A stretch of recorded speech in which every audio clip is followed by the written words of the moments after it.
வணக்கம். ஜெம் செய்திகளுக்காக நான் அரசு. இந்திய நேரப்படி காலை 8:30 மணி செய்திகள். முதலில் ஜெம் தலைப்புச் செய்திகளை காணலாம். வளைகுடா பகுதியில் அமெரிக்க கடற்படை நடத்திய தாக்குதலில் 3 இந்திய மாலுமிகள் உயிரிழப்பு. இந்திய வெளியுறவுத்துறை அமைச்சர் ஜெய்சங்கர் கடும் கண்டனம். தனி மனித ஒழுக்கத்தை முதலில் தாவேகாவினருக்கு கற்றுக் கொடுக்க வேண்டும். முதல்வர் விஜய்க்கு எம்பி கனிமொழி எச்சரிக்கை. அமெரிக்காவும் ஈரானும் போர் நிறுத்த ஒப்பந்தத்தை ஏற்க ஒப்புக்கொண்டது. பாகிஸ்தான் பிரதமர் ஷெபாஸ் ஷெரீப் அதிரடி அறிவிப்பு. இந்திய கப்பல்கள் மீதான தாக்குதலுக்கு ஈரான் மீது பழிபோடும் அமெரிக்க அதிபர் ட்ரம்ப். ஆதாரமற்ற குற்றச்சாட்டு என ஈரான் வெளியுறவு அமைச்சக செய்தி தொடர்பாளர் இஸ்மாயில் பாகேயி ஆவேசம். இந்தியா ஆப்கானிஸ்தான் அணிகளுக்கு இடையேயான முதல் ஒருநாள் போட்டியில் யார் வெற்றி பெறப் போகிறார்கள் என்று ரசிகர்களிடையே பெரும் எதிர்பார்ப்பு. மகளிர் 20 ஓவர் உலகக்கோப்பை கிரிக்கெட் தொடரின் முதல் போட்டி இலங்கை அணியை வீழ்த்தி உலகக்கோப்பையை வெற்றியுடன் தொடங்கியது இங்கிலாந்து அணி. தமிழகத்தில் இன்றும் நாளையும் இடி மின்னல் மற்றும் பலத்த காற்றுடன் கூடிய மிதமான மழை பெய்யக்கூடும். சென்னை வானிலை ஆய்வு மையம் அறிவிப்பு. இனி விரிவான செய்திகளை காணலாம். வளைகுடா பகுதியில் அமெரிக்க கடற்படை நடத்திய தாக்குதலுக்கு இந்திய வெளியுறவுத்துறை அமைச்சர் ஜெய்சங்கர் கடும் கண்டனத்தை தெரிவித்துள்ளார். வளைகுடா பகுதியில் அமெரிக்க கடற்படை நடத்திய தாக்குதல்களில் 3 இந்திய மாலுமிகள் உயிரிழந்துள்ளனர். இது குறித்து இந்திய வெளியுறவுத்துறை அமைச்சர் ஜெய்சங்கர் தனது எக்ஸ் தள வலைப்பக்கத்தில் கடும் கண்டனம் தெரிவித்துள்ளார். அதில் அமெரிக்க வெளியுறவுத்துறை அமைச்சர் மார்கோ ரூபியோவிடம் தான் பேசியதாக தெரிவித்தார். அப்போது வளைகுடா பகுதியில் அமெரிக்க கடற்படை நடத்திய தாக்குதலில் 3 இந்திய மாலுமிகள் கொல்லப்பட்டதற்கு இந்தியாவின் கடுமையான கண்டனத்தை மீண்டும் வலியுறுத்தியதாக கூறினார். மேலும் வணிக கப்பல்கள் மீதான இத்தகைய உயிர் ஆபத்தான நடவடிக்கைகள் நியாயமற்றவை என்று தெரிவித்தார். பொதுமக்களுக்கு அறிவுரை கூறும் முதல்வர் விஜய் முதலில் தனது கட்சியினருக்கு தனி மனித ஒழுக்கத்தை கற்றுக் கொடுக்க வேண்டும் என நாடாளுமன்ற உறுப்பினர் கனிமொழி வலியுறுத்தியுள்ளார். சென்னை ஆலந்தூர் மற்றும் திருவைகுண்டம் தாவேக நிர்வாகிகளால் பெண்களுக்கு ஏற்பட்ட பாலியல் துன்புறுத்தல் சம்பவங்கள் அதிர்ச்சியை ஏற்படுத்தியுள்ளதாக நாடாளுமன்ற உறுப்பினர் கனிமொழி தனது எக்ஸ் தள பதிவில் தமிழக அரசை காட்டமாக விமர்சித்துள்ளார். சினிமா பாணியில் சிறப்பு படைகளை தொடங்கி வைத்து பொதுமக்களுக்கு தனி மனித ஒழுக்கம் குறித்து பாடம் நடத்திய முதலமைச்சர் விஜய் முதலில் தனது கட்சியினருக்கு அந்த ஒழுக்கத்தை கற்றுக் கொடுக்க வேண்டும் என்றும் இதற்கு முதலமைச்சர் விஜய் பதில் சொல்ல வேண்டும் எனவும் திமுக நாடாளுமன்ற உறுப்பினர் கனிமொழி வலியுறுத்தியுள்ளார். அமெரிக்காவும் ஈரானும் போர் நிறுத்த ஒப்பந்தத்தை ஏற்க ஒப்புக்கொள்ளப்பட்டுள்ளதாக பாகிஸ்தான் பிரதமர் ஷெபாஸ் ஷெரீப் தெரிவித்துள்ளார். அமெரிக்கா ஈரான் போர் ஒப்பந்தம் குறித்து பாகிஸ்தான் பிரதமர் ஷெபாஸ் ஷெரீப் பேசிய போது போர் நிறுத்த ஒப்பந்தத்தை ஏற்க அமெரிக்காவும் ஈரானும் ஒப்புக்கொண்டுள்ளதாக தெரிவித்தார். ஒப்பந்தத்தை இறுதி செய்ய மத்தியஸ்தர்கள் இரு தரப்பினருடனும் இணைந்து பணியாற்றி வருவதாக கூறினார். மேலும் மத்தியஸ்த முயற்சிகளில் முன்னிலை வகிக்கும் பாகிஸ்தான் அடுத்த கட்ட நடவடிக்கைகள் குறித்து போரில் ஈடுபட்டுள்ள நாடுகளுடன் இணைந்து பணியாற்றி வருவதாக தெரிவித்தார். ஓமன் கடற்பகுதியில் இந்திய கப்பல்கள் மீது நடத்தப்பட்ட கொடூர தாக்குதலில் இந்திய மாலுமிகள் 3 பேர் உயிரிழந்த சம்பவம் சர்வதேச அளவில் பெரும் பரபரப்பை ஏற்படுத்தியுள்ளது. ஓமன் கடற்பகுதியில் இந்திய கப்பல்கள் மீது நடத்தப்பட்ட தாக்குதலில் இந்திய மாலுமிகள் 3 பேர் உயிரிழந்துள்ளனர். இந்த தாக்குதலை அமெரிக்கா நடத்தியதாக தகவல் வெளியான நிலையில் இந்தியா தனது கடும் கண்டனத்தை தெரிவித்து இதற்கு பதில் அளிக்கும் விதமாக இந்த தாக்குதலுக்கு ஈரான் தான் காரணம் என அமெரிக்க அதிபர் டொனால்டு ட்ரம்ப் குற்றம் சாட்டினார். இது குறித்து பேசிய ஈரான் வெளியுறவு அமைச்சக செய்தி தொடர்பாளர் இஸ்மாயில் பாகேயி இந்திய கப்பல்கள் மீதான இந்த தாக்குதல் அமெரிக்காவின் அரசு ஆதரவிலான கடல்சார் கொள்ளைக்கு சான்றாகும் என தெரிவித்துள்ளார். மேலும் உயிரிழந்த மாலுமிகளின் குடும்பத்தினருக்கு ஈரான் தனது ஆழ்ந்த இரங்கலை தெரிவித்துள்ளதுடன் சர்வதேச சமூகம் அமெரிக்காவின் சட்டவிரோத நடவடிக்கைகளை தட்டி கேட்க வேண்டும் என்றும் வலியுறுத்தியுள்ளது. தர்மசாலாவில் இந்தியா ஆப்கானிஸ்தான் அணிகளுக்கு இடையேயான முதல் ஒருநாள் போட்டி இன்று நடைபெறவுள்ளது. இமாச்சல பிரதேச மாநிலம் தர்மசாலாவில் இந்தியா ஆப்கானிஸ்தான் அணிகளுக்கு இடையேயான முதல் ஒருநாள் போட்டி இன்று நடைபெறவுள்ளது. இந்த போட்டியில் இந்திய அணியின் கேப்டன் சுப்மன் கில் தலைமையிலான வீரர்களும் ஆப்கானிஸ்தான் அணியின் கேப்டன் ஹஷ்மந்துல்லா ஷாகிதி தலைமையிலான வீரர்களும் கலந்து கொள்ள உள்ளனர். இந்நிலையில் இன்றைய போட்டி யார் வெற்றி பெறப் போகிறார்கள் என்று ரசிகர்களிடையே பெரும் எதிர்பார்ப்பு உள்ளது. மகளிர் 20 ஓவர் உலகக்கோப்பை கிரிக்கெட் தொடரில் முதல் போட்டியில் இலங்கையை இங்கிலாந்து அணி வெற்றி பெற்றுள்ளது. பெர்மிங்கமில் மகளிர் 20 ஓவர் உலகக்கோப்பை கிரிக்கெட் தொடரின் முதல் போட்டி நடைபெற்றது. இந்த போட்டியில் இங்கிலாந்து மற்றும் இலங்கை அணிகள் மோதின. டாஸ் வென்ற இலங்கை அணி முதலில் பந்து வீச்சை தேர்வு செய்தது. இதன்படி முதலில் பேட்டிங் செய்த இங்கிலாந்து அணி 20 ஓவர்களில் 1 விக்கெட் இழப்பிற்கு 219 ரன்கள் எடுத்தது. இதில் மிகவும் அதிரடியாக விளையாடிய டேனி வயட் 105 ரன்களும் எமி ஜோன்ஸ் 53 ரன்களும் எடுத்தனர். இதையடுத்து 220 ரன்கள் எடுத்தால் வெற்றி என்ற இலக்குடன் களமிறங்கிய இலங்கை அணி 20 ஓவர்களில் 132 ரன்கள் மட்டுமே எடுத்து ஆல் அவுட் ஆனது. இதன் மூலம் இங்கிலாந்து அணி வெற்றி பெற்று உலகக்கோப்பையை வெற்றியுடன் தொடங்கியது. தமிழகத்தில் இன்றும் நாளையும் இடி மின்னல் மற்றும் பலத்த காற்றுடன் கூடிய மிதமான மழை பெய்யக்கூடும் என்று சென்னை வானிலை ஆய்வு மையம் தெரிவித்துள்ளது. தமிழகத்தில் இன்று எந்தெந்த மாவட்டங்களில் மழை பெய்யக்கூடும் என்று சென்னை வானிலை ஆய்வு மையம் அறிக்கை வெளியிட்டுள்ளது. அதில் வடக்கு கடலோர தமிழக பகுதிகளின் மேல் நிலவும் வளிமண்டல சுழற்சி வழியாக 5.8 கிலோமீட்டர் உயரத்தில் ஒரு வளிமண்டல காற்றழுத்த தாழ்வு பாதை நிலவுகிறது. இதன் காரணமாக இன்று மற்றும் நாளை மேற்கு தொடர்ச்சி மலை மாவட்டங்கள், டெல்டா மாவட்டங்கள் மற்றும் வட உள் தமிழகத்தில் ஒரு சில இடங்களிலும், காரைக்கால் பகுதிகளிலும் இடி மின்னல் மற்றும் பலத்த காற்றுடன் கூடிய மிதமான மழை பெய்யக்கூடும் என்று தெரிவித்துள்ளது. டெல்லியில் அமர்நாத் யாத்திரை ஏற்பாடுகள் குறித்து உள்துறை அமைச்சர் அமித்ஷா அதிகாரிகளுடன் ஆலோசனை மேற்கொண்டார். மத்திய உள்துறை அமைச்சர் தனது சமூக வலைதள பக்கத்தில் டெல்லியில் நடைபெற்ற அமர்நாத் யாத்திரை ஏற்பாடுகள் மற்றும் பாதுகாப்பு நடவடிக்கைகள் குறித்து பதிவிட்டுள்ளார். அதில் யாத்திரை பாதையில் பல அடுக்கு பாதுகாப்பு அமைப்பு ஏற்படுத்த வேண்டும் என ஜம்மு காஷ்மீர் காவல்துறை மற்றும் பாதுகாப்பு அமைப்புகளுக்கு அறிவுறுத்தியுள்ளதாக தெரிவித்தார். யாத்ரீகர்களின் பதிவு, தங்குமிடம், மருத்துவ வசதியை முறையாக ஏற்பாடு செய்யப்பட வேண்டும் என்று கூறினார். தொடர்ந்து வானிலை நிலைமைகளை கருத்தில் கொண்டு யாத்திரை குழுக்களை முன்கூட்டியே அனுப்பவும் அவர் உத்தரவிட்டார். குஷாத் திட்டம் இந்தியாவின் பாதுகாப்பு சூழலில் ஒரு திருப்பு முனையாக அமையும் என்று பாதுகாப்பு அமைச்சர் ராஜ்நாத் சிங் தெரிவித்துள்ளார். தெலுங்கானா மாநிலம் ஹைதராபாத்தில் பாதுகாப்பு அமைச்சர் ராஜ்நாத் சிங் நிகழ்ச்சி ஒன்றில் கலந்து கொண்டு பேசினார். அப்போது குஷாத் திட்டம் இந்தியாவின் பாதுகாப்பு சூழலில் ஒரு திருப்பு முனையாக அமையும் என்று, இது உள்நாட்டிலேயே உருவாக்கப்பட உள்ளதாக தரம் வாய்ந்த வான் பாதுகாப்பு அமைப்பு என்றும் தெரிவித்தார். டிஆர்டிஓ ஆய்வகங்கள், பாதுகாப்புத்துறை, பொதுத்துறை நிறுவனங்கள் உள்ளிட்ட துறைகள் முன் எப்போதையும் விட அதிக ஒருங்கிணைப்புடன் இணைந்து செயல்படுவதாக கூறினார். உள்நாட்டு பாதுகாப்பு தொழில்நுட்பத்தின் வளர்ச்சிக்காக டிஆர்டிஓ மீது அரசு மிகுந்த நம்பிக்கை வைத்துள்ளது என்று தெரிவித்தார். திருவண்ணாமலை விளையாட்டு விடுதியில் தேவையான அடிப்படை வசதிகள் செய்து தரப்படும் என்று அமைச்சர் ஆதவ் அர்ஜுனா உறுதியளித்துள்ளார். திருவண்ணாமலை மாவட்டம் விளையாட்டு அரங்கில் அமைச்சர் ஆதவ் அர்ஜுனா ஆய்வு மேற்கொண்டார். இந்த ஆய்வின் போது உடற்பயிற்சி கூடத்தை பார்வையிட்டார். பின்னர் அரங்கில் ஸ்கேட்டிங் விளையாடிய மாணவிகளை சந்தித்து உரையாடினார். இதன் பின்பு விளையாட்டு அரங்கில் விளையாட்டு பயிற்சிகளை மேற்கொள்ளும் மாணவிகளுடன் அமைச்சர் ஆதவ் அர்ஜுனா உரையாடினார். இந்த உரையாடலின் போது மாணவிகளுக்கு அளிக்கப்படும் பயிற்சிகள், உணவுகள், தேவைப்படும் அடிப்படை வசதிகள் குறித்து கேட்டறிந்தார்.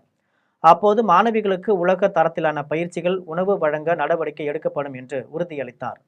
மாணவிகள் நிகழ்த்திய மல்லர் கம்பம் விளையாட்டை கண்டுகளித்தார். 10.5 கோடி ரூபாய் மதிப்பில் உலக தரத்தில் அமைக்கப்பட்டுள்ள ஹாக்கி விளையாட்டு அரங்கை பார்வையிட்டார். மாணவியர் விடுதியின் உள் வசதிகள் குறித்து ஆய்வு மேற்கொண்டார். பின்னர் மாவட்ட விளையாட்டு அரங்கில் உள்ள நீச்சல் குளத்தில் பயிற்சி அளிப்பதை ஆய்வு செய்து நீச்சல் வீரர்களிடம் உரையாடினார். திருவண்ணாமலை மாவட்டத்தில் கஞ்சா புழக்கத்தை தடுக்க காவல்துறை நடவடிக்கை எடுக்க வேண்டும் என்று அமைச்சர் ஆதவ் அர்ஜுனா தெரிவித்துள்ளார். திருவண்ணாமலை மாவட்ட ஆட்சியர் அலுவலகத்தில் அனைத்து துறை சார்ந்த வளர்ச்சி பணிகள் குறித்து ஆய்வுக் கூட்டம் அமைச்சருமான ஆதவ் அர்ஜுனா தலைமையில் நடைபெற்றது.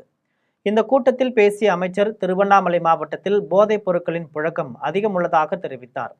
இந்த மாவட்டத்தில் கஞ்சா புழக்கத்தை கட்டுப்படுத்த நடவடிக்கை எடுக்க வேண்டும் என்று காவல்துறையினரை கேட்டுக்கொண்டார். திருவண்ணாமலை அண்ணாமலையார் கோவிலில் விஐபி தரிசனம் இல்லாமல் சமத்துவ முறையில் சாமி தரிசனம் செய்வதற்கு நடவடிக்கை மேற்கொள்ள வேண்டும் என்று தெரிவித்தார். திருவண்ணாமலை அரசு மருத்துவக் கல்லூரி மருத்துவமனையை மேம்படுத்த வேண்டும் என்றும் தெரிவித்தார். மதுரை மாவட்டம் அழகர் கோவிலில் இந்து அறநிலையத்துறை அமைச்சர் ரமேஷ் ஆய்வு மேற்கொண்டார். மேலூர் அருகே உள்ள அழகர் கோவிலில் இந்து அறநிலையத்துறை அமைச்சர் ரமேஷ் ஆய்வு மேற்கொண்டார். முன்னதாக அழகர் கோவிலில் உள்ள ராக்காயி அம்மன் கோவில், பழமுதிர் சோலை முருகன் கோவில், கள்ளழகர் கோவில், 18ஆம் படி கருப்பண்ணசாமி கோவில் ஆகியவற்றில் தாவேக கொள்கை பரப்பு செயலாளர் லயோலா மணி உடன் வழிபாடு செய்தார். அப்போது துப்புரவு பணியாளர்கள் கடந்த 10 ஆண்டுகளாக ஊதிய உயர்வு இல்லாமல் நாட்கூலியாக 250 ரூபாய் மட்டுமே வழங்கப்பட்டு வருவதாக அவரிடம் தெரிவித்தனர். இதையடுத்து அறநிலையத்துறை அதிகாரிகளை அழைத்த அமைச்சர் புதிய நிறுவனத்திற்கு ஒப்பந்தத்தை வழங்கும்படி அறிவுறுத்தினார். இதையடுத்து ஊழியர்கள் அமைச்சருக்கு நன்றி தெரிவித்தனர். கோவிலில் நடைபெற்ற டெண்டர்கள் தொடர்பாகவும் புகார்கள் எழுந்துள்ள நிலையில் கோவில் செயல் அலுவலர் அலுவலகத்தில் அமைச்சர் ரமேஷ் ஆய்வு மேற்கொண்டார். இதுல எங்களுக்கு கோயில் மூலமா சம்பளம் போட்டாலும் சந்தோஷம் தான். எங்களுக்கு இல்ல பணி நியமனம் நிரந்தரம் அந்த மாதிரி ஏதாச்சும் பண்ணி கொடுத்தாங்களும் சந்தோஷம். இப்போதைக்கு எங்களுக்கு 7,500, ஒரு நாளைக்கு 240 ரூபா கணக்கு தான் சம்பளம் கொடுத்துட்டு இருக்காங்க. அதுல பிஎஃப் பிடிக்கிறாங்க. யூனிஃபார்ம்லாம் நாங்க கையில காசு போட்டு தான் வாங்கணும். இங்க செக்யூரிட்டில வந்து ஒரு 84 பணியாளர்களுக்கு மேல இருக்கான். உத்திரமேரூர் தெற்கு ஒன்றியத்திற்கு உட்பட்ட பல்வேறு ஊராட்சிகளில் சட்டமன்ற உறுப்பினர் முனிரத்தினம் வாக்காளர்களுக்கு நன்றி தெரிவித்தார். காஞ்சிபுரம் மாவட்டம் உத்திரமேரூர் தெற்கு ஒன்றியத்திற்கு உட்பட்ட ஓழையூர், பாலேஸ்வரம், ரெட்டமங்கலம், குன்னவாக்கம் உள்ளிட்ட 15க்கும் மேற்பட்ட ஊராட்சிகளில் வாக்களித்த வாக்காளர்களுக்கு சட்டமன்ற உறுப்பினர் முனிரத்தினம் நன்றியை தெரிவித்தார். தொடர்ந்து பொதுமக்கள் 150க்கும் மேற்பட்டவர்களிடம் கோரிக்கை மனுக்களை பெற்றார். இதையடுத்து ஆனம்பாக்கம் ஊராட்சியில் குடிநீர் பிரச்சனை அதிகமாக நிலவி வருவதால் பொதுமக்கள் கோரிக்கை வைத்ததை தொடர்ந்து பொதுமக்கள் முன்னிலையில் வட்டார வளர்ச்சி அலுவலர் நேரடியாக வரவழைத்து குடிநீர் பிரச்சனையை தற்காலிகமாக தீர்த்து வைத்தார். மேலும் இது குறித்து நிரந்தர தீர்வு தர வேண்டும் என மாவட்ட ஆட்சியரிடம் வலியுறுத்தினார். கோவிந்தபுரத்தில் இருசக்கர வாகன விபத்தில் காயமடைந்தவர்களை சட்டமன்ற உறுப்பினர் கோவி செழியன் மீட்டு ஆம்புலன்ஸ் மூலம் மருத்துவமனைக்கு அனுப்பி வைத்த சம்பவம் அப்பகுதியில் நெகிழ்ச்சியை ஏற்படுத்தியுள்ளது. மயிலாடுதுறை மாவட்டம் கடலங்குடியை சேர்ந்த அருண்குமார் கும்பகோணம் மயிலாடுதுறை சாலை கோவிந்தபுரம் அருகே இருசக்கர வாகனத்தில் சென்று கொண்டிருந்தார். அப்போது நீர்வள ஆதாரத்துறை ஆய்வாளர் பாலசந்தர் இருசக்கர வாகனத்தில் சாலையை கடக்க முயன்ற போது இரு வாகனங்களும் மோதி விபத்து ஏற்பட்டது. இந்த விபத்தில் இருவரும் காயமடைந்த நிலையில் அப்பகுதியில் வந்த சட்டமன்ற உறுப்பினர் கோவி செழியன் மற்றும் பொதுமக்கள் அவர்களை மீட்டனர். பின்னர் இருவரும் ஆம்புலன்ஸ் மூலம் அரசு மருத்துவமனைக்கு அனுப்பி வைக்கப்பட்டனர். இச்சம்பவம் குறித்து திருவிடைமருதூர் போலீசார் விசாரணை நடத்தி வருகின்றனர். தஞ்சாவூர் மாவட்டம் திருவிடைமருதூரில் நடைபெற்ற முகாமில் அண்ணாமலை தொடங்கியுள்ள இயக்கத்தில் ஏராளமானோர் இணைந்தனர். வி த லீடர்ஸ் என்னும் பெயரில் அண்ணாமலை தொடங்கியுள்ள இயக்கத்தில் இதுவரை 20 லட்சம் பேர் இணைந்துள்ளனர். தஞ்சாவூர் மாவட்டத்தில் திருவிடைமருதூரில் உறுப்பினர் சேர்ப்பு முகாம் தொடங்கியது. இதில் ஏராளமானோர் ஆர்வத்துடன் பங்கேற்று தங்களை அண்ணாமலை இயக்கத்தில் இணைத்துக் கொண்டனர். மேலும் திமுக ஒன்றிய வழக்கறிஞர் அணி துணை அமைப்பாளராக இருந்த செல்வகுமார் என்பவர் திமுகவிலிருந்து விலகி தன்னை அண்ணாமலை இயக்கத்தில் இணைத்துக் கொண்டார். நடந்து முடிந்த சட்டமன்ற தேர்தலில் திருவிடைமருதூர் தொகுதியில் தமிழக வெற்றி கழகம் 2ஆம் இடம் பெற்றிருந்தது. இந்த தொகுதியில் அண்ணாமலையின் இயக்கத்தில் ஏராளமானோர் இணைந்து வருகின்றனர். டெல்டா மாவட்டங்களை வறட்சி மாவட்டங்களாக அறிவிக்க வேண்டும் என தமிழக வாழ்வுரிமை கட்சியின் தலைவர் வேல்முருகன் வலியுறுத்தியுள்ளார். தமிழக வாழ்வுரிமை கட்சியின் தலைவர் வேல்முருகன் தனது சமூக வலைதள பக்கத்தில் டெல்டா மாவட்டங்கள் வறட்சி குறித்து பதிவிட்டுள்ளார். அதில் கடந்த ஆண்டு மேட்டூர் அணையிலிருந்து ஜூன் 12ஆம் தேதி தண்ணீர் திறக்கப்பட்டு வந்த நிலையில் இந்த ஆண்டு காவிரியில் தண்ணீர் திறக்கப்படாததால் குறுவை சாகுபடி கடுமையாக பாதிக்கப்பட்டுள்ளது என்று தெரிவித்தார். ஒரு ஏக்கருக்கு 40,000 ரூபாய் செலவு செய்துள்ள விவசாயிகள் உற்பத்தி செலவை கூட பெற இயலாத நிலையில் உள்ளனர் என்று கூறினார். எனவே காவிரி பாசனத்திற்கு உட்பட்ட டெல்டா மாவட்டங்களை வறட்சி பாதித்த மாவட்டங்களாக அரசு அறிவித்து வறட்சி நிவாரணத் தொகையை வழங்கி விவசாயிகளை காப்பாற்ற வேண்டும் என்று வலியுறுத்தினார். போரை தடுக்க இந்தியா உறுதியான நிலைப்பாடு எடுத்திருந்தால் உயிரிழப்புகளை தவிர்க்க முடிந்திருக்கும் என சமாஜ்வாடி கட்சி தலைவர் அகிலேஷ் யாதவ் குற்றம் சாட்டினார். இந்திய அரசு போரை நிறுத்தியிருந்தால் பிரதமர் விஸ்வகுரு என போற்றப்பட்டிருப்பார் என சமாஜ்வாடி கட்சி தலைவர் அகிலேஷ் யாதவ் தெரிவித்துள்ளார். உத்தரப்பிரதேச மாநிலம் காஸ்கஞ்சில் சமாஜ்வாடி கட்சி தலைவர் அகிலேஷ் யாதவ் செய்தியாளர்களை சந்தித்து பேசினார். அப்போது ஓமன் கடற்கரை மற்றும் ஹோர்முஸ் ஜலசந்தி அருகே நடந்த தாக்குதலில் 3 இந்திய மாலுமிகள் உயிரிழந்தது துயரமானது என்று அவர் கூறினார். இந்த சம்பவம் இந்தியாவின் வெளியுறவு கொள்கையில் ஏற்பட்ட தவறின் விளைவாகும் எனவும் அவர் விமர்சித்தார். போரை தடுக்க இந்தியா உறுதியான நிலைப்பாடு எடுத்திருந்தால் உயிரிழப்புகளை தவிர்க்க முடிந்திருக்கும் என்றும் குற்றம் சாட்டினார். இந்திய அரசு போரை நிறுத்தி இருந்தால் பிரதமர் விஸ்வகுரு என்று போற்றப்பட்டிருப்பார் என்று அவர் கூறினார். சபரிமலை தங்க கொள்ளை விவகாரத்தில் மாநில அரசு சிபிஐ விசாரணைக்கு உத்தரவிட வேண்டும் என்று சபரிமலை ஐயப்ப சேவா சமாஜத்தின் தேசிய தலைவர் முருகன் செல்வம் வலியுறுத்தியுள்ளார். கேரள மாநிலம் திருவனந்தபுரத்தில் சபரிமலை ஐயப்ப சேவா சமாஜத்தின் தேசிய தலைவர் முருகன் செல்வம் செய்தியாளர்களை சந்தித்து பேசினார்.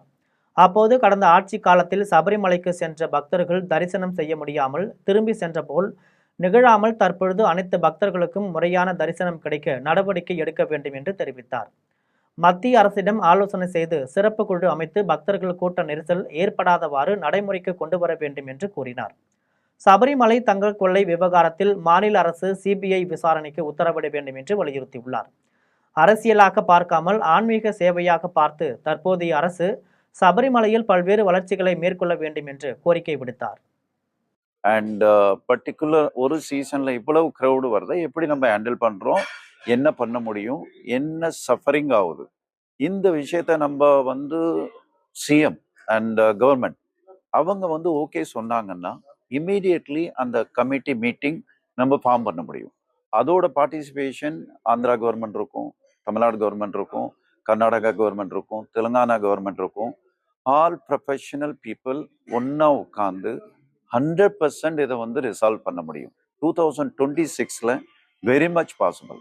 100% இதை பண்ண முடியும் நம்ம.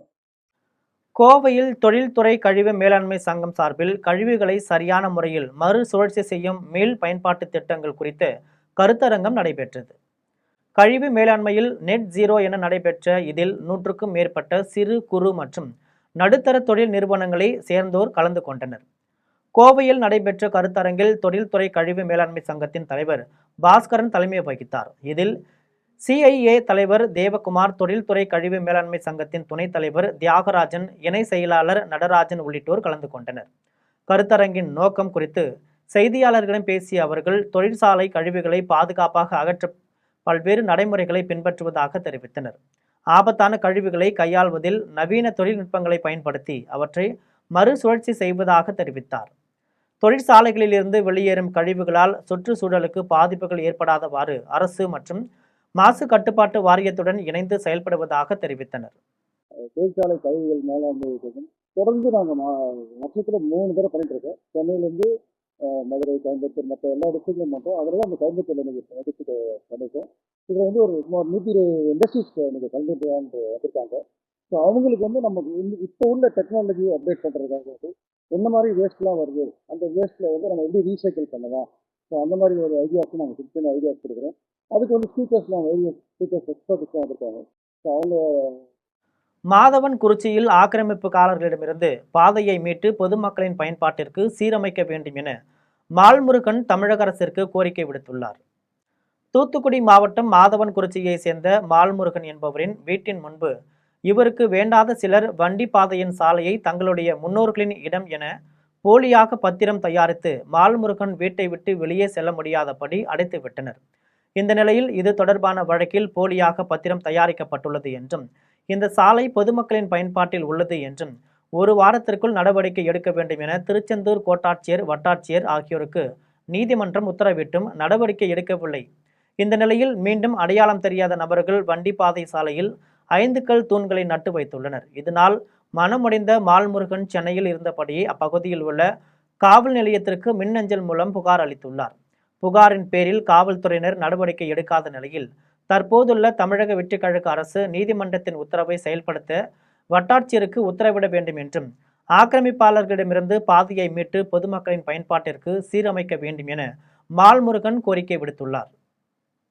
புதுக்கோட்டையில் சமூக வலைதளத்தில் அவதூறு பரப்பியவரின் மீது உரிய நடவடிக்கை எடுக்க கோரி தமிழக வெற்றிக்கழகத்தின் சார்பில் மாவட்ட காவல் கண்காணிப்பாளர் அலுவலகத்தில் மனு அளித்துள்ளனர். திமுக தகவல் தொழில்நுட்ப அணியை சேர்ந்த ஒருவர் தென்னை சிவா என்ற பெயரில் அவருடைய முகநூல் பக்கத்தில் எதிர்க்கட்சி தலைவர் உதயநிதி காலில் தமிழ்நாடு முதலமைச்சர் ஜோசப் விஜய் விழுவது போன்ற ஒரு படத்தை உருவாக்கி வெளியிட்டு உள்ளார். இதனால் மனவேதனை அடைந்த புதுக்கோட்டை மாநகர தமிழக வெற்றிக்கழக செயலாளர் தரணி ரமேஷ் தலைமையில் மாவட்ட காவல் கண்காணிப்பாளரிடம் மனு அளித்தனர். அதில் முதலமைச்சரை இழிவுபடுத்தும் அந்த படத்தை உடனடியாக நீக்க வேண்டும் என்றும் திமுக தகவல் தொழில்நுட்ப அணியை சேர்ந்த நிர்வாகி மீது நடவடிக்கை எடுக்க வேண்டும் என்றும் கோரியுள்ளனர். கோவையில் நடைபெற்ற ஆடை அலங்கார அணிவகுப்பு போட்டியில் தமிழகத்தின் பல்வேறு பகுதிகளை சேர்ந்த இளம் பெண்கள் கலந்து கொண்டு மேடையில் ஒய்யார நடை நடந்து அசத்தினர். கோவை அவினாசி சாலையில் உள்ள நட்சத்திர ஹோட்டலில் குயின் மற்றும் பிரின்சஸ் சார்பில் இளம் பெண்களின் திறமைகள், தன்னம்பிக்கை மற்றும் ஆடை அலங்கார திறன்மைகளை வெளிப்படுத்தும் வகையில் அழகி போட்டி மற்றும் ஆடை அலங்கார அணிவகுப்பு நிகழ்ச்சி நடைபெற்றது. நிகழ்ச்சியில் தமிழகத்தின் பல்வேறு மாவட்டங்களை சேர்ந்த ஏராளமான இளம் பெண்கள் பங்கேற்றனர். பல்வேறு சுற்றுகளாக நடைபெற்ற போட்டியில் நவீன மற்றும் பாரம்பரிய ஆடை வடிவங்களில் மேடை ஏறிய போட்டியாளர்கள் தங்களது தனித்துவமான திறமைகளை வெளிப்படுத்தி அசத்தினர். நிகழ்ச்சியின் சிறப்பு விருந்தினராக நடிகை ஹன்சிகா மோத்வானி கலந்து கொண்டு போட்டியாளர்களை உற்சாகப்படுத்தினார். போட்டியின் இறுதியில் பல்வேறு பிரிவுகளில் வெற்றி பெற்றவர்களுக்கு நடிகை ஹன்சிகா மோத்வானி பரிசு கோப்பைகள் மற்றும் சிறப்பு பரிசுகளை வழங்கி கௌரவித்தார். நிகழ்ச்சியில் ஃபேஷன் துறை பிரபலங்கள், தொழில் அதிபர்கள், சமூக ஆர்வலர்கள் உட்பட ஏராளமான பார்வையாளர்கள் கலந்து கொண்டனர். கோயம்புத்தூரில் ராவ் மருத்துவமனை ரோட்டரி கிளப் ஆஃப் சார்பில் பெண்களுக்கான புற்றுநோய் விழிப்புணர்வு நிகழ்ச்சி நடைபெற்றது. அழகி போட்டிகளை நடத்தி வரும் Queen Coimbatore princess Coimbatore fashion collective Coimbatore நிறுவனம் மற்றும் ராவ் மருத்துவமனை, ரோட்டரி கிளப் ஆஃப் கோயம்புத்தூர் ஆகியவை இணைந்து பெண்களுக்கான மார்பக புற்றுநோய், கர்ப்பப்பை வாய் புற்றுநோய் குறித்து விழிப்புணர்வு ஏற்படுத்தும் வகையில் அதனை தடுப்பு நடவடிக்கைகள் குறித்து ஆரம்ப கட்டத்திலேயே கண்டறிதல் குறித்தும் சமூக நல முயற்சியை தொடங்கியுள்ளது. இந்த சமூக பொறுப்புணர்வு திட்டத்தின் ஒரு பகுதியாக குயின் கோயம்புத்தூர் மற்றும் பிரின்சஸ் கோயம்புத்தூர் போட்டியாளர்கள் பெண்களிடையே ஆரோக்கிய விழிப்புணர்வை ஏற்படுத்தும் நோக்கில் சிறப்பு பரிசோதனை செய்தல் மற்றும் விழிப்புணர்வு நிகழ்ச்சியில் பங்கேற்றனர். பெண்கள் தங்களது உடல் நலத்திற்கு முன்னுரிமை அளித்து முறையான பரிசோதனைகளை மேற்கொள்ள வேண்டும் எனவும் வலியுறுத்தினர். இந்த விழிப்புணர்வு நிகழ்ச்சிக்கு திரைப்பட நடிகை ஹன்சிகா மோத்வானி தனது ஆதரவை தெரிவித்துள்ளார். நிகழ்ச்சியில் Rotary Club of Coimbatore, Reshma Srijay, fashion collective Coimbatore, Queen Coimbatore மற்றும் பிரின்சஸ் கோயம்புத்தூர் அமைப்பின் பிரதிநிதிகள் கலந்து கொண்டனர். இது குறித்து அர்ச்சினி ராவ் மருத்துவமனையின் டாக்டர் சித்ரா மனோகர் தெரிவிக்கையில், ஸோ இதில் ஃபைனல் லெவலில் வந்திருக்கிற பார்ட்டிசிபென்ட்ஸ் இந்த 22 smart young girls have come forward. So அவங்க வந்து இந்த பிரெஸ்ட் அண்ட் சர்விக்கல் கேன்சர் ஸ்க்ரீனிங்கை வந்து பண்ணிக்கிறது மூலம் இந்த இங்கே இருக்கிற எல்லா விமனுக்கும் அந்த டேபுவை ரிமூவ் பண்ணி ப்ரிவென்டிவ் ஹெல்த் வந்து ரொம்ப இம்பார்ட்டன்ட். நீங்கள் வந்து ஏர்லியராக டிடெக்ட் பண்ணி ஸ்க்ரீன் பண்ணிக்கிறதுனால நீங்கள் வந்து உங்களோட ஹெல்த்தை வந்து பத்திரமா பார்த்துக்க முடியும். ராணிப்பேட்டை மாவட்ட புகைப்படம் மற்றும் ஒளிப்படம் எடுக்கும் தொழிலாளர்கள் நல சங்கம் சார்பில் புகைப்பட கலைஞர்களுக்கு சிறப்பு பயிற்சி முகாம் நடைபெற்றது. ராணிப்பேட்டை மாவட்டம் புகைப்படம் மற்றும் ஒளிப்படம் எடுக்கும் தொழிலாளர்கள் நல சங்கம் சார்பில் புகைப்பட கலைஞர்கள் மற்றும் ஒளிப்பதிவாளர்களுக்கு சிறப்பு பயிற்சி முகாம் அரக்கோணத்தில் உள்ள தனியார் திருமண மண்டபத்தில் ராணிப்பேட்டை மாவட்ட தலைவர் சேகர் தலைமையில் நடைபெற்றது. இந்நிகழ்ச்சியில் நிகான் நிறுவனத்தின் சார்பில் பிரேம்குமார், பிரபு மோகன் உள்ளிட்ட பலர் புகைப்பட கலைஞர்கள் பயிற்சி அளித்தனர். இவ்விழாவில் ராணிப்பேட்டை மாவட்ட பொருளாளர் சதீஷ், நகர செயலாளர் ரகுபதி மற்றும் ஆற்காடு, பணப்பாக்கம், சோளிங்கர் உள்ளிட்ட பல்வேறு ஊர்களை சேர்ந்த புகைப்பட கலைஞர்கள் ஏராளமானோர் கலந்து கொண்டனர். தஞ்சை மாவட்டம் திரிலோகி நெடுந்திடல் கிராமத்தில் உள்ள அரசு மருத்துவமனையில் நடைபெற்ற இரத்த தான முகாமை ராக தமிழ் குடும்பத்தினர் சிறப்பாக செய்திருந்தனர். தஞ்சை மாவட்டம் திருநோக்கி நெடுந்திடல் கிராமத்தில் உள்ள அரசு ஆரம்ப சுகாதார நிலையத்தில் மாபெரும் இரத்த தான முகாம் நடைபெற்றது. விமோசனம் விழிப்புணர்வு இயக்க நிறுவனர் திருவடிக்குடில் சுவாமிகள் குத்துவிளக்கேற்றி முகாமை தொடங்கி வைத்தார். தொடர்ந்து ஏராளமானோர் இரத்த தானம் வழங்கினர். மேலும் முகாமில் பங்கேற்றவர்களுக்கு சர்க்கரை மற்றும் இரத்த அழுத்தம் பரிசோதனைகள் இலவசமாக செய்யப்பட்டது. இந்நிகழ்ச்சியில் பல்வேறு கட்சிகளை சேர்ந்த நிர்வாகிகள், கோனுலாம்பள்ளம் அரசு மருத்துவமனை மருத்துவர் மற்றும் செவிலியர்கள் உள்ளிட்ட பலர் கலந்து கொண்டனர். ஏற்பாடுகளை ராக தமிழ் குடும்பத்தினர் செய்திருந்தனர். கோவையில் நடைபெறும் ஆசிய ஜுவல்ஸ் நகை கண்காட்சியில் 50க்கும் மேற்பட்ட முன்னணி நிறுவனங்கள் பங்கேற்றுள்ளன. கோவை அவினாசி சாலையில் உள்ள விடுதியில் ஆசியா ஜுவல்ஸ் என்னும் பெயரில் தொடங்கியுள்ள நகை கண்காட்சி ஜூன் 14ஆம் தேதி வரை நடைபெற உள்ளது. இந்த கண்காட்சியில் சென்னை, கோவை, மும்பை, டெல்லி, பெங்களூர், ஜெய்ப்பூர், ஹைதராபாத், ஜோத்பூர் ஆகிய நகரங்களை சேர்ந்த 50க்கும் மேற்பட்ட முன்னணி நகை வடிவமைப்பாளர்கள் தங்கள் படைப்புகளை காட்சிப்படுத்தியுள்ளனர். தங்கம், வைரம், பிளாட்டினம் நகைகள் இக்கண்காட்சியில் அறிமுகம் செய்யப்பட உள்ளன. ஒரே இடத்தில் நாட்டின் பல்வேறு மாநிலங்களின் பாரம்பரிய மற்றும் சமகால நகை வடிவமைப்புகளை பார்வையிடவும் தேர்வு செய்யவும் இக்கண்காட்சி ஒரு முக்கிய வாய்ப்பாக அமைந்துள்ளதாக இதன் ஏற்பாட்டாளர்கள் தெரிவித்துள்ளனர். காஞ்சிபுரத்தில் இரவு நேரத்தில் மின்வெட்டால் வீடுகள் இருளில் மூழ்கியதால் பொதுமக்கள் வீடுகளை விட்டு வீதிகளுக்கு வரும் நிலைக்கு தள்ளப்பட்டு உள்ளனர். காஞ்சிபுரம் ஏகாம்பரநாதர் கோவில் தெரு, பாண்டவ பெருமாள் கோவில் தெரு உள்ளிட்ட பகுதிகளில் இரவு நேரத்தில் அடிக்கடி மின்வெட்டு ஏற்படுகிறது. வீடுகளில் இருட்டாக இருந்ததால் பொதுமக்கள் தங்களின் வீட்டின் வாயிலில் அமர்ந்திருந்தனர். பலர் சாலை ஓரத்திலேயே படுத்து உறங்கும் நிலைக்கு தள்ளப்பட்டுள்ளனர். குழந்தை குட்டிகளோடு தெருவில் அமர்ந்தவாறு கைகளில் விசிறிகளை கொண்டு வீசியபடி அமர்ந்திருந்தனர். கருணாநிதி ஆட்சி காலத்தில் இதேபோல கடுமையான மின்வெட்டு நிலவியதை நினைவு கூர்ந்த பொதுமக்கள் அதே போன்ற நிலை இப்போதைய தாவேக ஆட்சியிலும் நிலவுவதாக தெரிவித்தனர். முத்துலாபுரம் ஆற்று பாலத்தின் குறுக்கே உயர்மட்ட பாலம் கட்டப்பட்டு வரும் நிலையில் அங்கு ஏற்பட்டுள்ள பெரும் பள்ளத்தால் வாகன ஓட்டிகள் கடும் அவதிக்குள்ளாகியுள்ளனர். தூத்துக்குடி, மதுரை இடையில் தேசிய நெடுஞ்சாலை கடந்த 2007ஆம் ஆண்டு அமைக்கப்பட்டது. இச்சாலை வழியாக தினந்தோறும் சுமார் 1000க்கும் மேற்பட்ட கனரக, லகுரக வாகனங்கள் பயணிக்கின்றன. எட்டயபுரத்தை அடுத்து உள்ள இச்சாலையில் முத்தலாபுரம் ஆற்று பாலத்தின் குறுக்கே தெற்கிலிருந்து வடக்கு நோக்கி உயர்மட்ட பாலம் கட்டப்பட்டுள்ளது.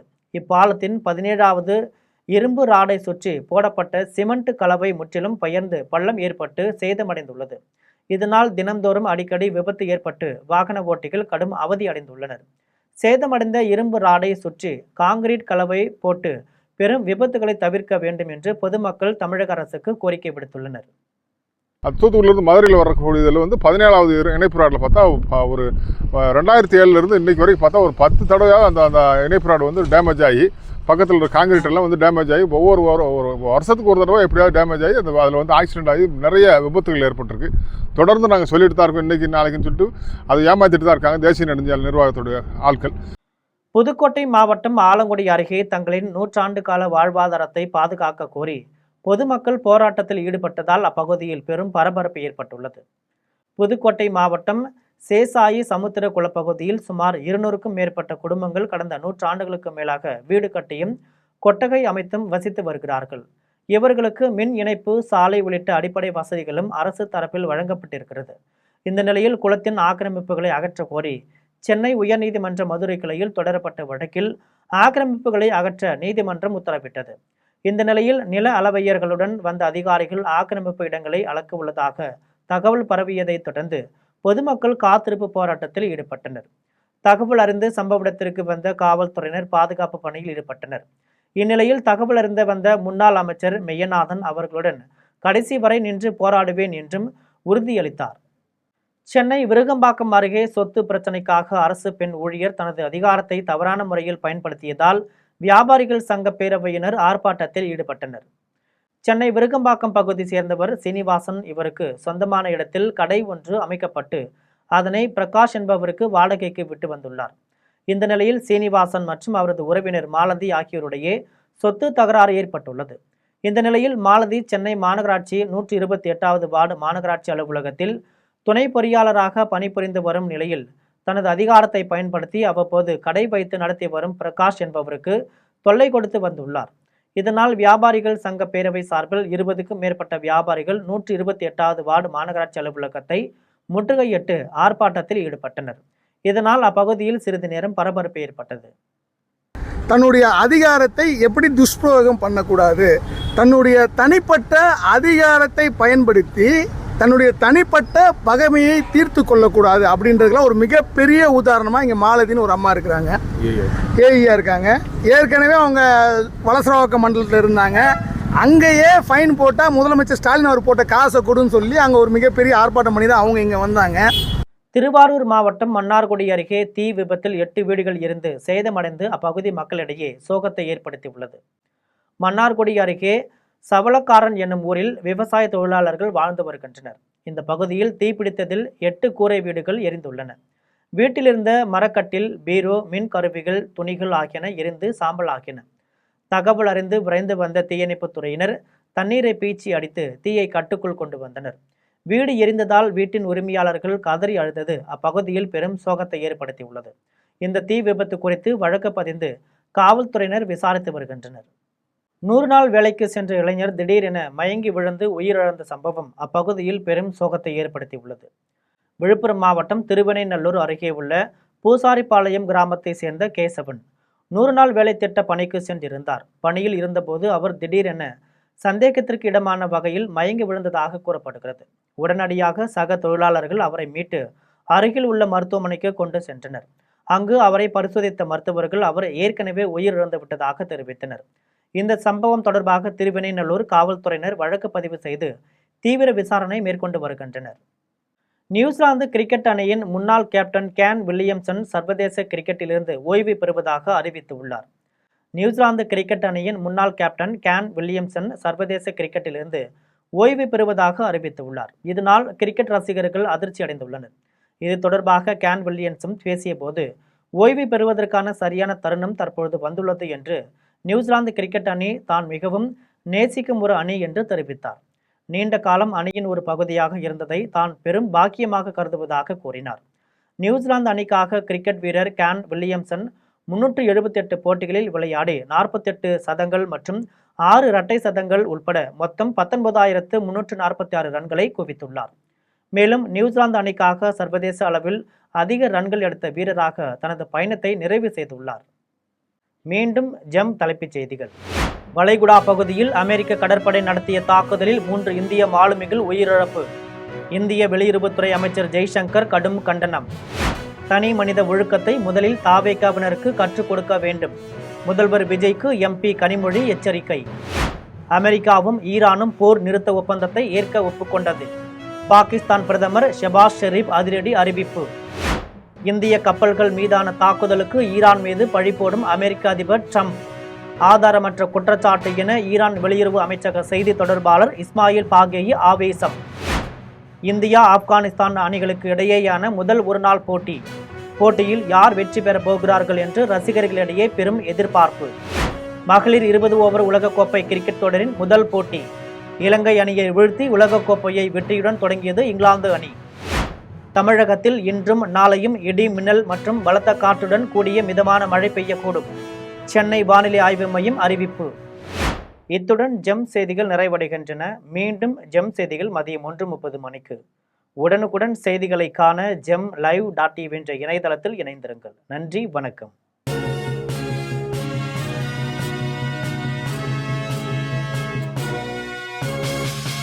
உடனுக்குடன் அப்டேட் தெரிந்து கொள்ள ஜெம் டிவி தமிழ் ஆப்பை இன்ஸ்டால் செய்யவும்.